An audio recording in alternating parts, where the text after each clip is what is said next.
성경 누가복음 7장 같이 공부하시겠습니다. 누가복음 7장에서 좀 마태복음이랑 겹치는 부분이 많아서 제가 모든 부분을 상세히 설명하기보다는 좀 마태복음과 약간 비교 대조를 하는 식으로 좀 간략하게 정리를 한번 해보겠습니다. 첫 번째는 이 마태복음 8장에 이제 두 번째로 은혜를 받는 이방인에 관한 똑같은 내용이 나오죠. 그래서 첫 번째로 백부장의 사랑하는 종이 병들어 죽게 돼서 이제 종을 구원하시기를 이제 바라게 되는데, 좀 특이한 장면, 마태복음과 다른 장면이 뭐냐면 유대인의 장로들을 보내서 종을 구원하기를 청했다라는 장면이에요. 그래서 여기 가면 그 사람들이 가서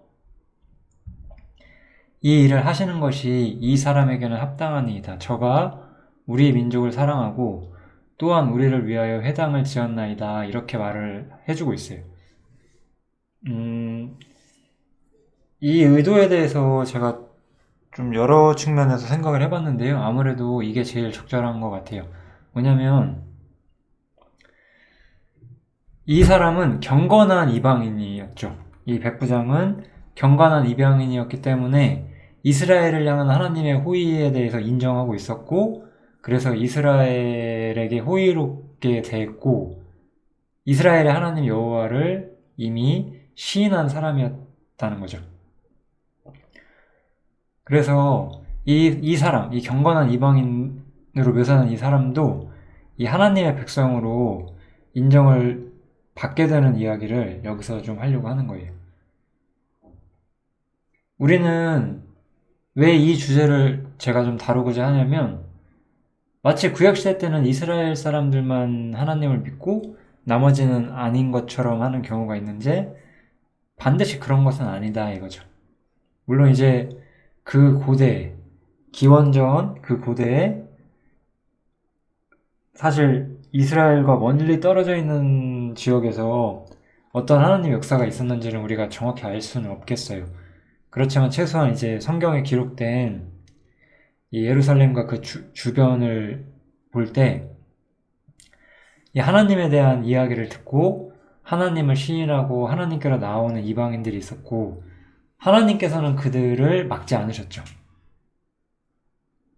물론 이스라엘이라고 하는 어떤 벽은 있었지만, 이 사람은 그래서 이스라엘에 대해서 하나님을 기쁘시게 하는 방식으로 살아왔었고, 그렇기 때문에 이제 이 사람이 이제 어떻게 취급을 받을 수 있는 것이냐, 우리가 여기서는 이것을 한번, 이 장면을 좀 볼 수가 있을 것 같아요. 그래서 이 백부장은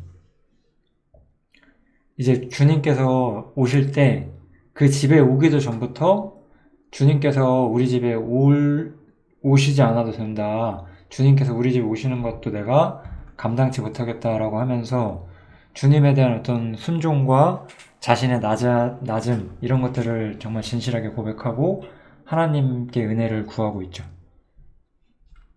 이 표현은 그 옛날에는 높은 사람을 엄청나게 높게 대우했잖아요. 그런 표현에서 나오는 거고, 백부장은 주님을 하나님의 사람으로서 매우 높이고 있었고 자신을 낮추고 있었다는 거죠. 이것은 주님에 대한 진정한 시인이 이 사람에 있었다는 것이고, 주님께서는 이 사람의 믿음을 인정하시는 것뿐만 아니라, 사실 이거는 뭐 같은 얘기니까 넘어갈게요. 사실 더 많이 칭찬하시죠. 내가 너희에게 이르노니 이스라엘 중에서도 이만한 믿음을 만나보지 못하였노라, 이렇게 말씀하시면서 이 사람의 믿음이 이스라엘의 믿음보다 더 나은 점도 있었다라고 분명히 말씀을 해주시고 축복을 해주시는 거죠. 이 장면에서 제가 볼 수 있는 거는 분명한 건 그거 같아요. 은혜가 이방인에게도 뻗어나간다는 거, 이방인이라도 하나님의 은혜를 받는데 전혀 무리가 없다는 거, 그 이야기를 하는 것을 좀 중심적으로 생각을 해보면 될 것 같습니다. 두 번째는 이제 나인성에 갔을 때 사람들이 한 죽은 자를 메고 나오는데,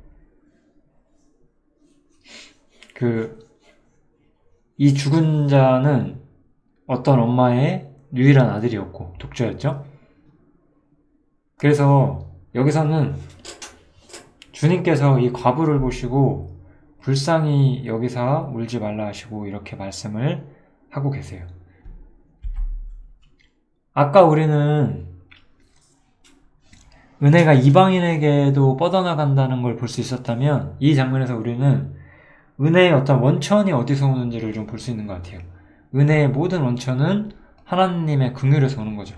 하나님께서 우리 죄인들을 불쌍히 여기시고 우리를 위해서 자신의 호의를 베푸신다는 데서 사실 은혜가 출발하는 거죠.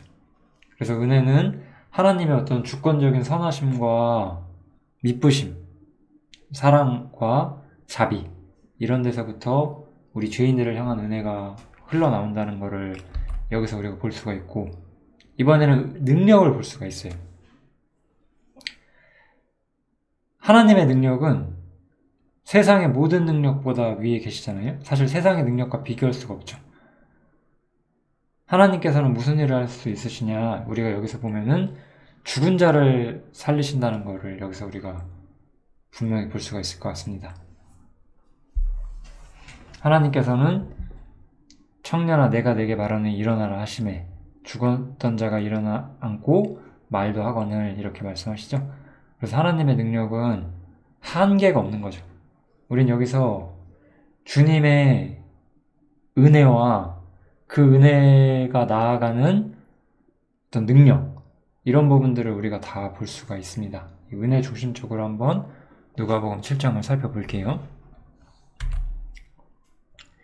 이제 이 은혜는 소문 가운데서 예수에 대한 이 소문이 유대 사방에 퍼진다고 하죠. 제가 이전에도 말씀드린 적이 있었던 것 같은데, 이 하나님의 은혜는 항상 뻗어나가죠. 그래서 하나님의 은혜가 우리가 뻗어나가는 장면도 간단히 살펴볼 수가 있을 것 같고요. 그 다음에 이제 세례 요한의 질문이 나오게 돼요. 요한이 이제 제자들을 불러서 예수님에게 보내서 물어보죠. 오실 그이가 당신이 맞습니까? 이렇게 물어요. 아니면 다른 분을 기다려야 합니까? 이렇게 물으니까 예수님께서 답을 해주시죠. 뭐라고 답을 하시냐면, 너희가 가서 보고 들은 것을 요한에게 고하되 하면서 소경이 보며 안진뱅이가 걸으며 문둥이가 깨끗함을 받으며 귀머거리가 들으며 죽은 자가 살아나며 가난한 자에게 복음이 전파된다. 이것을 전하라고 말씀을 하세요. 이건 우리가 누가복음 4장에서 예수님께서 주의 은혜의 해와 신원의 날을 전파한다는 그 이사야 61장 중에서 은혜의 해를 전파하려 하심이라 이렇게 말을 끊으시면서 이야기를 해주셨잖아요. 누가복음 4장에서 제가 그 이야기를 했었고, 그것처럼 지금 주의 은혜의 해가 전파되는 시대라고 말을 하고 있는 거예요. 예수님은 지금 주님의 은혜를 전파하시고 계시고, 누구든지 은혜를 받으면 하나님 앞에 나아갈 수 있다는 이야기를 하고 있는 거죠. 누가복음은 참 은혜에 대해서 우리에게 간략하지만 분명히 말을 해주고 있는 것 같아요.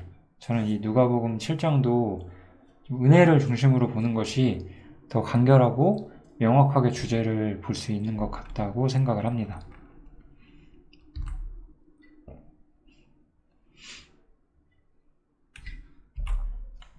이 은혜 가운데서 주님은 믿음의 대상이 되시죠. 왜냐하면 이 당시의 종교와 주님은 너무나 달랐잖아요.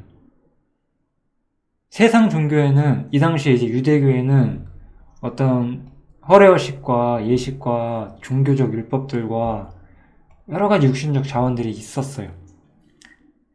그렇지만 이들에게는 하나님의 주권적 은혜와 능력이 없었죠. 이제 예수님이 오셨고, 예수님은 당시의 이스라엘과는 다른 길을 가시기 시작을 하는 거예요. 예수님이 가셨던 길은 참된 은혜와 신앙의 길이었고, 종교는 그것을 받을 수가 없었죠. 어떤 점에서 지금도 마찬가지예요. 지금도 사실 종교라고 하는 것, 기독교가 종교가 될 때 그것은 하나님의 은혜를 담아낼 수 있는 그릇으로서 기능할 수가 없거든요. 그런데 많은 사람들이 또 이런 얘기도 제가 종종 듣거든요. 우리가 내 개인적으로 경건하고 충성되게 살면 교회는 좀 이래도 되고 저래도 되지 않냐. 그렇게 많이 말씀하시죠. 저는 여러 성경에서 교회가 어때야 하는 문제는 우리 개인의 문제 이상으로 중요하다라고 제가 말씀을 많이 드려왔고요. 즉, 사람은 선택을 해야 돼요. 여기 보면 지금 종교와 주님이 있었어요. 예수님과 당대의 종교가. 우리가 이때 이렇게 서 있다고 한번 생각을 해보세요, 우리가. 그럼 우리는 일로 나아가든지 둘 중에 하나로 나가야 돼요. 나는 예수님을 믿지만 여기 서 있을게. 나는 예수님을 믿지만 그냥 당대의 종교, 혹 뭐 우리 시대로 가면 그냥 일반적인 그냥 남들하고 똑같은 그런 기독교 안에 그냥 서 있을게. 그렇게 말하는 것은 어쩌면 이 시대에 예수님을 보고도 예수님을 따르지 않고 기존의 유대교를 따랐던 사람들과 똑같은 길이 될 수도 있을 거예요. 이렇게 주님께서는 믿음의 대상이 되시고 믿음의 대상으로서 어떤 종교를 보여주시는 것이 아니라 자신의 주권적인 은혜와 능력만을 보여주시죠. 우리도 생각해야 돼요. 우리가 추구하는 것은 하나님의 은혜와 능력과 그거 믿음으로 말미암아 그리로 나아가는 것이냐, 아니면 율법과 행위와 종교의 겉모습이냐, 우리는 그것을 생각을 안 할 수가 없습니다. 이렇게 요한에 대한 질문이 끝난 다음에 요한의 제자들이 떠나고 나서 이제 예수님께서 요한에 대해 평가를 하죠. 너희가 무엇을 보려고 나갔더냐? 부드러운 옷 입은 사람이냐? 화려한 옷 입고 사치하게 지내는 자들이냐? 뭐 이렇게 여러 가지로 말씀을 하시잖아요.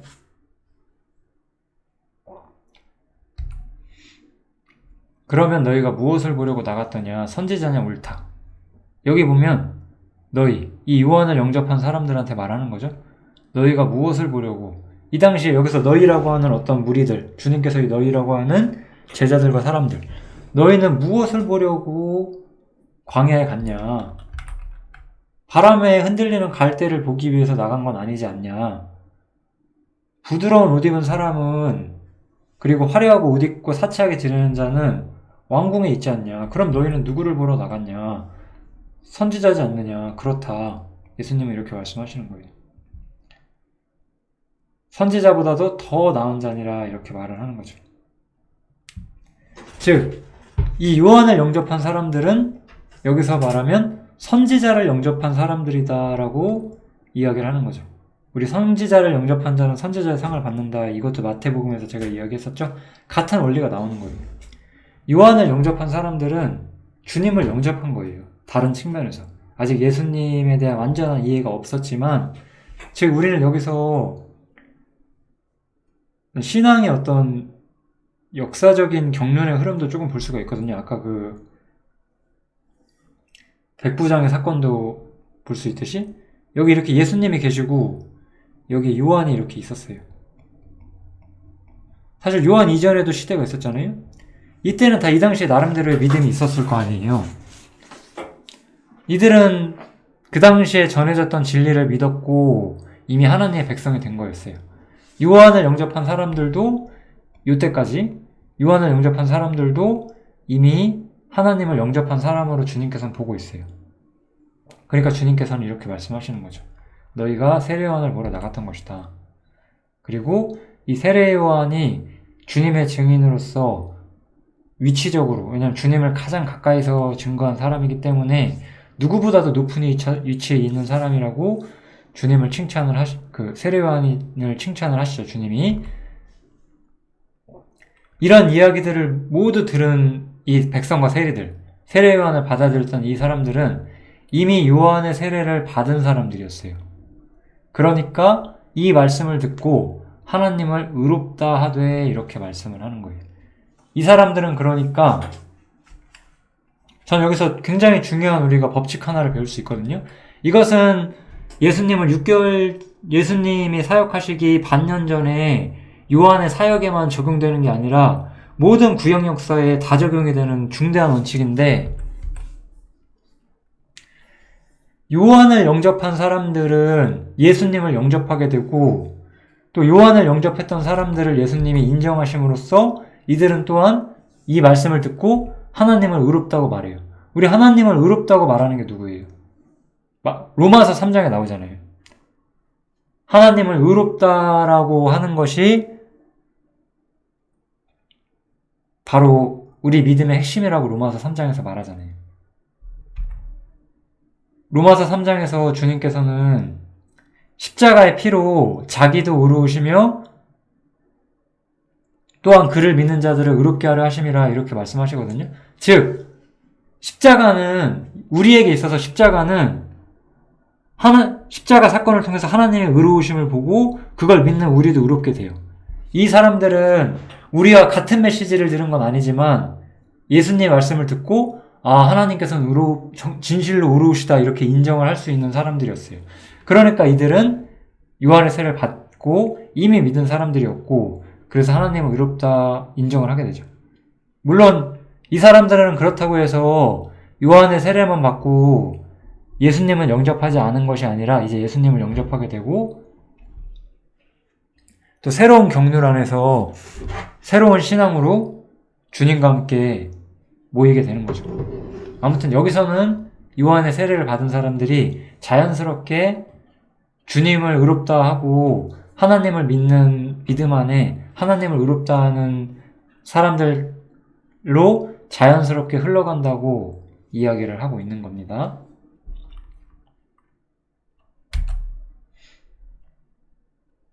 그러면서 이제 반대로 주님을 거절하는 사람들에 대해서 말을 해요. 가라사대 2세대 사람을 무엇으로 비유하고 무엇과 같은 거 하면서 여기서 그냥 핵심만 이야기하면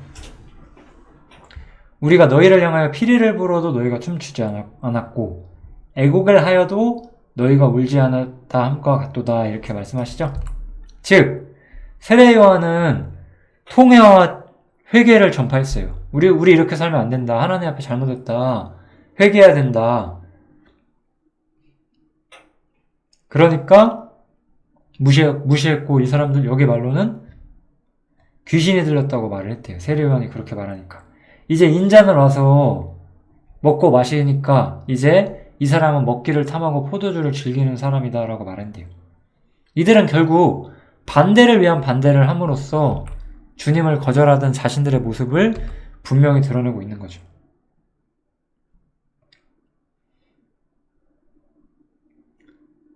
그렇지만 지혜는 자기의 모든 자녀로 인하여 옳다함을 얻느니라 라고 나오죠. 여기에서 지혜의 자녀들은 누구예요? 당연히 성도들이겠죠? 이거는 약간 시적으로 쓰여져 있긴 하지만 어려운 건 아닙니다.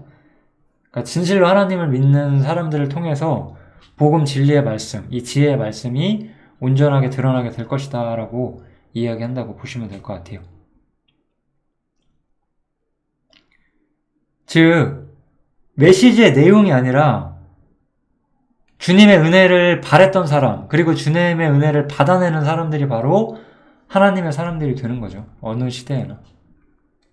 우리는 때로는 굉장히 정교한 복음의 진리를 입으로 말하면서도 그 사람의 영혼 속에 혹은 삶 속에 하나님의 향기가 전혀 없는 경우도 봐요. 세상에 참 많은 케이스들이 있고 우리가 그런 걸 다 판단할 수는 없지만 어쨌든 모든 하나님의 사역에는 은혜가 임한다고 전 생각을 하고 은혜가 역사하지 않는 곳에서는 어떤 사람이 입으로 시인한다고 할지라도 그 사람이 정말 진실한 신앙을 가졌는가 그거는 조금 장담할 수 없을 것 같습니다. 이제 누가복음의 7장의 마지막 장면인데요. 이 바리새인 시몬이라는 사람이 있었어요. 바리새인 시몬이라는 사람과 죄인이었던 한 여자가 있어요. 그래서 바리새인이 예수님을 청해서 같이 식사를 하게 돼요. 그때 이 죄인인 여자가 있는데 이 여자가 예수님께서 바리새인 이 시몬 집에 있는 걸 알고 나서 향유옥합을 가지고 와서 예수님의 뒤로 가서 그 발 곁에 서서 울며 눈물로 그 발을 적시고 머리털을 씻고 입 맞추고 향유를 부었다. 이 주님의 은혜로 말미암아 하나님께로 나오는 이 여자의 모습이 나오게 되죠. 여기서 이제 이 여자가 무엇을 알았기 때문에 여기 나올 수 있었느냐 상당히 이런 거에 대한 내용이 자세히는 없어요. 다만 우리가 여기서 봐야 되는 거는 이 강렬한 대조죠. 이 바리새인 시몬과 죄인인 여자, 이 두 사람의 어떤 큰 대조를 좀 볼 수가 있고, 우리는 이 장면에서 그 은혜라는 것이 어떤 우리 마음속에 오는 정서이자 감정, 마음이라고 이야기를 하고 있는 것 같아요. 바리새인은 이것을 보고 예수님을 비판해요, 속으로. 마음에 이르되 이렇게 말을 하죠. 이 사람이 선지자라면 이 여자가 죄인이고 뭐 더러운 여자라고 생각을 했을 텐데, 이 예수가 선지자가 아니니까 이걸 못 알아본다, 이렇게 비판을 한 거죠. 그렇지만 주님께서는 오히려 시몬을 책망하시기 위해서 하나의 예를 들어주시죠. 50데나리온 빚진 자와 500데나리온 빚진 자가 있는데 누가 더 그 두 사람의 빚을 탕감해 준다면 누가 더 감사하고 사랑하겠냐. 당연하잖아요. 많이 빚진 자가 더 많이 감사할 거잖아요. 그래서 제 생각에는 많이 탕감함을 받은 자니다, 이렇게 이 사람이 답을 하고, 예수님도 네 판단이 당연히 옳다, 이렇게 답을 해주세요. 예수님은 이것을 통해서 무엇을 보여주시냐. 이 여자를 보시면서 시몬한테 이렇게 말을 해요. 이 여자가 지금 보이냐. 이 여자는 너랑은 달랐다. 너는 내가 내 집에 들어올 때 너는 내게 발 씻을 물도 주지 아니하였을 때 이 여자는 눈물로 내 발을 적시고 그 머리털로 씻었다.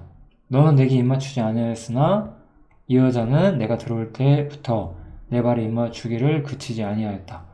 이렇게 이야기를 하고 있는 거죠. 즉, 이 여자는 많은 빚을 탕감받았다는 것을 느끼고 있었던 거예요. 자신의 죄가 컸고 하나님의 은혜가 자신에게 너무나 필요하고 그것을 해주실 수 있는 분이라는 것을 이 여자는 깊이 믿었던 반면에, 이 바리새인은 하나님의 은혜에 대한 필요가 없었다는 거죠. 그래서 이 여자는 주님의 은혜에 감사하고 주님께 자신의 감사함과 사랑을 표현하기 위해서 이런 행동을 한 거고, 주님께서는 이 모습을 굉장히 칭찬을 하면서 바리새인인 너는 그러지 않았다라고 책망을 하시는 거죠. 너는 내 머리에 감람류도 붓지 아니하였을 때 저는 향유를 내 발에 부었느니라. 이러므로 내가 내게 말하노니 저의 많은 죄가 사하여졌도다. 이렇게 말하죠.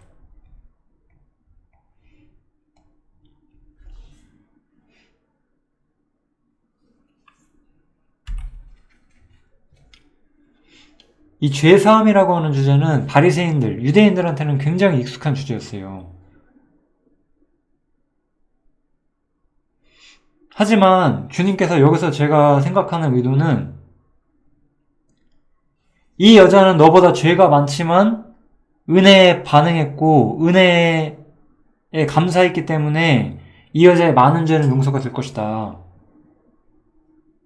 이렇게 말씀하시는 것 같아요. 너는 너가 죄가 없다고 생각하고 너는 네가 꽤 괜찮은 사람이라고 생각하면서 죄사함을 구하고 있느냐. 그렇다면 너는 오히려 죄사함의 은혜를 모르는 것이다. 이런 의도로 말씀하신다고 생각하면 좋을 것 같아요.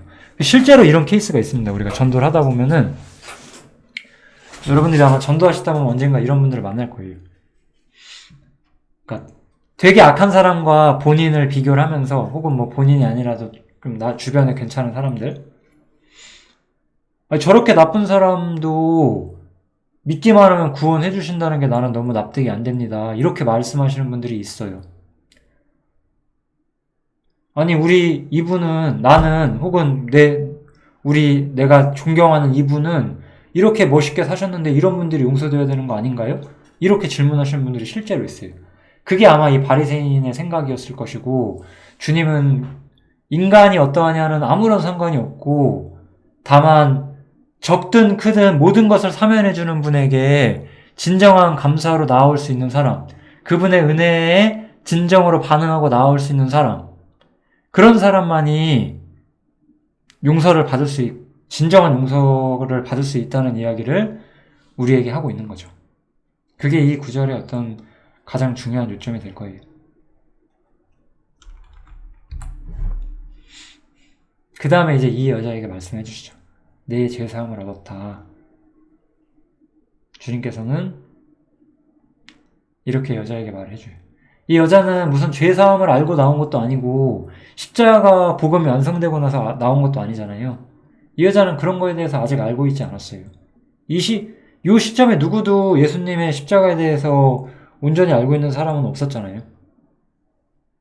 그렇지만 주님께서는 하나님과 이 사람 사이의 문제가 해결되었다고 이미 선언해 주시고 있고, 이 여자는 그런 걸 알기 전부터 주님께 나왔죠.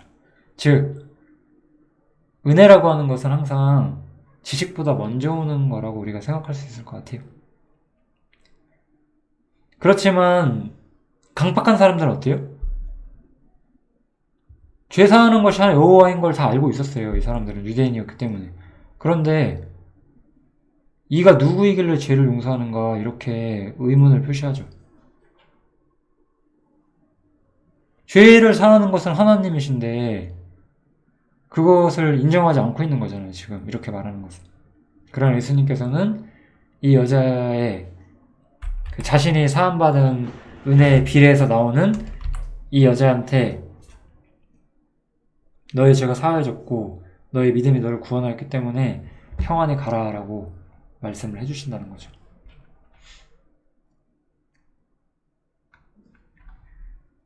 우리는 정말로 많이 자주 어떤 장면을 보냐면 저 사람이 더 괜찮으니까 구원받을 만한 거 아니냐라는 그런 생각을 사실 구원받지 않으신 분들은 많이 해요. 하지만 그게 아니죠. 은혜는 항상 값없이 사람들에게 뻗어나가고 그 사람의 죄가 크던 않던 하나님을 진실로 받아들이고 하나님의 은혜에 진실로 무릎 꿇는 사람들에게 하나님의 진정한 은혜와 호의와 그로 인한 축복들, 죄사함이라든지 연합이라든지 우리 이제 그리스도인으로서는 영광스러운 기업이라든지 그 모든 것들이 은혜를 받아들임으로써 오게 되는 거죠. 에베소서 2장에서 우리가 받은 모든 것들은 바로 하나님의 은혜라고 이야기를 하죠. 값없이 주어진 것이라고. 우리가 이런 부분들을 누가복음 7장에서 이 은혜에 대해서 다시 한번 우리가 많은 생각들을 할 수가 있을 것 같습니다. 누가복음 7장 여기서 마치겠습니다. 감사합니다.